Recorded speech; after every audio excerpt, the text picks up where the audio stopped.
Assalamualaikum warahmatullahi wabarakatuh. Saya Aziz Jabar Sumirat dengan NPM 10321011. Prodi D3 Manajemen kelas C11. Di sini saya akan memenuhi evaluasi tengah semester pendidikan agama. Pertama, saya akan menjelaskan tentang tarif al-insan atau pengenalan manusia. Secara bahasa, bahwa manusia berasal dari kata manu dan mens, yang berarti berpikir, berakal budi, atau makhluk yang berakal budi. Manusia dipandang sebagai makhluk yang paling tinggi derajatnya dibandingkan makhluk Allah yang lainnya. Asal penciptaan manusia yaitu tanah dan ruh. Unsur manusia terdiri dari hati, akal, dan jasad.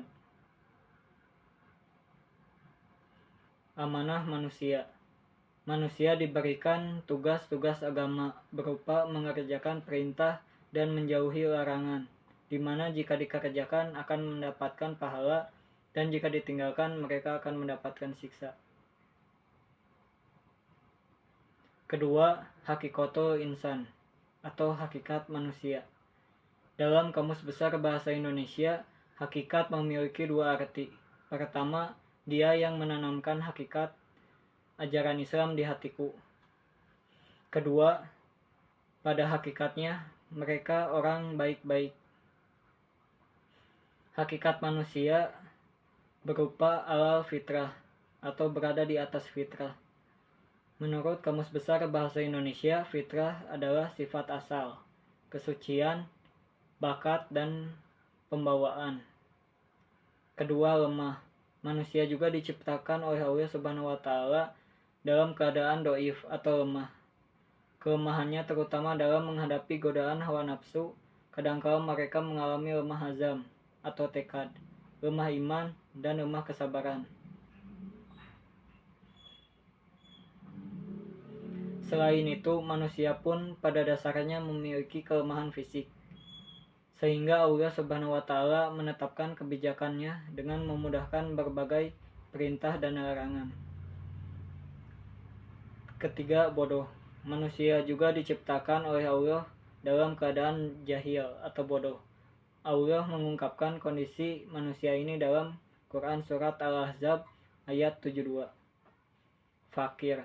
Manusia diciptakan oleh Allah Subhanahu wa Ta'ala dalam keadaan tidak memiliki apapun kecuali apa yang dianugerahkan Allah kepada semua yang dinikmati manusia sepanjang hidupnya adalah berasal dari Allah. Selanjutnya, manusia pada hakikatnya dimuliakan. Kenapa dimuliakan? Sebab ditiupkannya ruh kepada anak-anak Adam,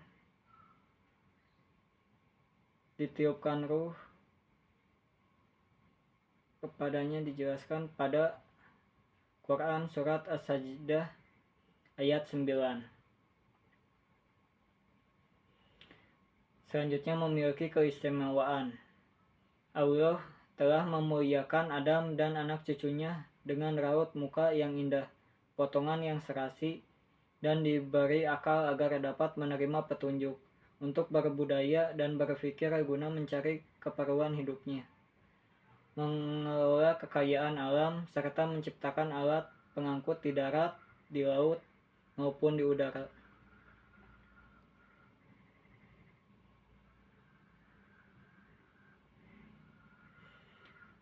Selanjutnya ditundukkannya alam pada manusia.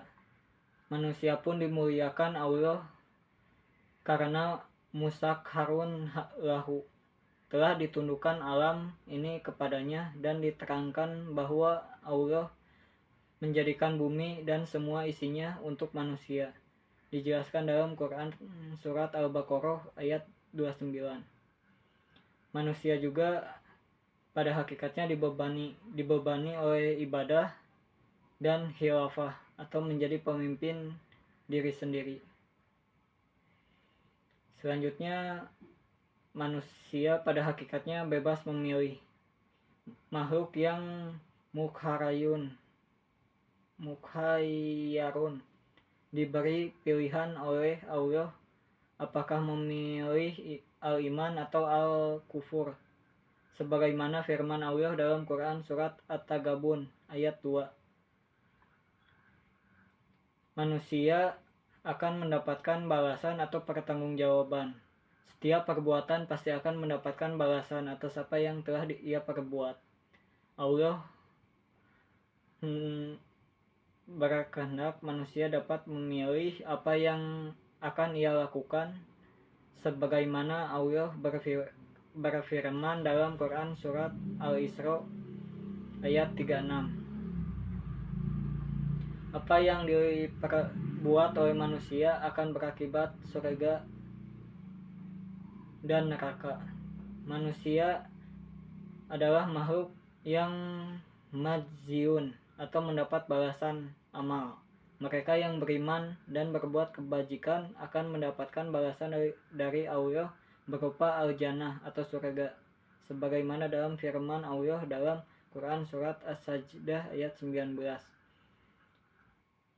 Sedangkan neraka bagi mereka yang ingkar akan mendapatkan balasan dari Allah berupa an-nar, neraka.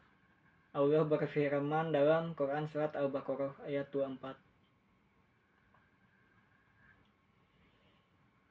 Selanjutnya takotul insan, potensi manusia.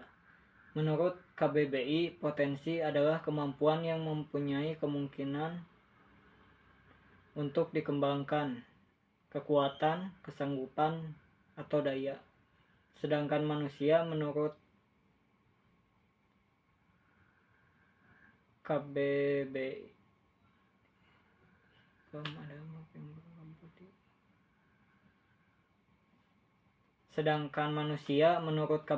adalah makhluk yang berakal budi, mampu menguasai makhluk lain. Dapat disimpulkan potensi manusia adalah sesuatu hal yang memungkinkan seseorang dapat mengembangkan kekuatan, kesanggupan, dan daya. Sedangkan menurut pandangan Islam, potensi manusia adalah suatu anugerah yang telah Allah berikan kepada manusia dalam bentuk yang sangat sempurna dengan kemampuan. Maka dari itu Allah membekali manusia dengan segenap potensi yang ada dalam dirinya. Adapun potensi yang dimiliki manusia berupa pendengaran, penglihatan, dan hati. Potensi pendengaran ini menurut perspektif Islam adalah mendengarkan ajaran-ajaran agama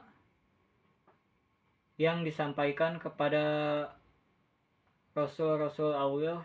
Diberinya manusia hati, akal, dan pikiran untuk memikirkan, merenungkan, menimbangkan, dan membedakan mana yang baik bagimu dan mana yang tidak baik. Selanjutnya potensi penglihatan. Allah memberikan penglihatan sebagai anugerah.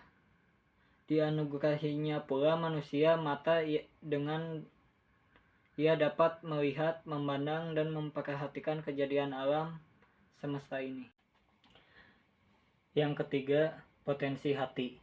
Menurut Al-Ghazali dan Al-Muhasibi, hati adalah raja yang mengawal semua kegiatan yang berlaku pada roh, nafsu, dan akal.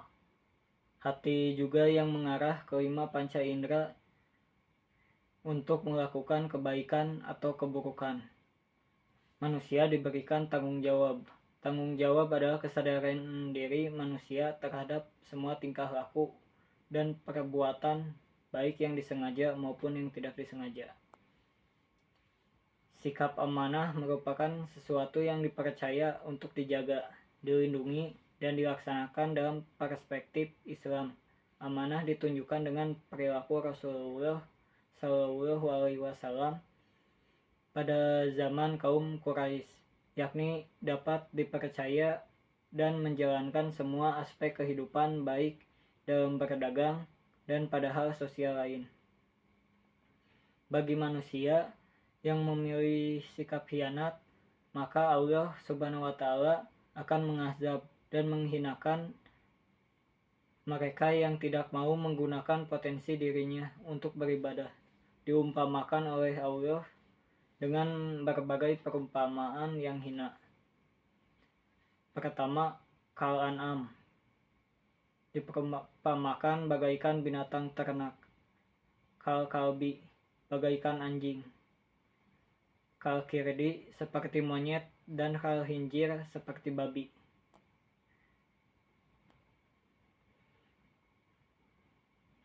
Selanjutnya, saya akan menjelaskan tentang nafsu insan atau jiwa manusia. Jiwa atau jiwa berasal dari bahasa Sanskerta yang artinya benih kehidupan. Dalam berbagai agama dan filsafat, jiwa adalah bagian yang bukan jasmania atau pikiran kepribadian dan bersinonim dengan roh dari seseorang. Kata nafs dalam Al-Quran memiliki beberapa arti. Jiwa atau sesuatu yang memiliki eksistensi dan hakikat atau tubuh dan ruh. Hal tersebut tercantum dalam Quran Surat Al-Maidah ayat 45. Yang selanjutnya, nyawa menyebabkan adanya kehidupan, dijelaskan dalam Quran Surat Al-An'am ayat 93. Selanjutnya, suatu sifat pada manusia yang memiliki kecenderungan kepada kebaikan dan juga kejahatan, tercantum dalam Quran Surat Al-Maidah ayat 30. Selanjutnya, sifat pada diri manusia yang berupa perasaan dan indera yang ditinggalkan ketika ia tertidur. Nafsu atau jiwa tergolong menjadi 3, yaitu nafsu mutmainah, nafsu lawwamah, dan nafsu amarah. Dengan adanya nafsu tersebut, seseorang manusia bisa menjadi mulia dan hina tergantung bagaimana cara dia mengendalikan nafsunya. Nafsu mutmainah yaitu jiwa yang telah mendapatkan ketenangan atau mampu menolak menikmati kemewahan dunia dan tidak bisa dipengaruhi oleh hal-hal tersebut, dijelaskan dalam Quran Surat Al-Fajr ayat 27-28. Jiwa yang tarik-menarik dengan al-hawa atau syahwat, kecenderungan, hayalan, dan keinginan, maka jadilah jiwanya an-nafsu lawwamah, jiwa yang menyesali diri, tercantum dalam Quran Surat An-Nisa ayat 143. Selanjutnya, kondisi jiwa yang memiliki kecenderungan yang kuat kepada syahwat disebut an-nafsul amaratu bisyu'i, jiwa yang memerintahkan kepada kejelekan. Sekian yang dapat saya sampaikan. Mohon maaf jika ada kesalahan. Assalamualaikum warahmatullahi wabarakatuh.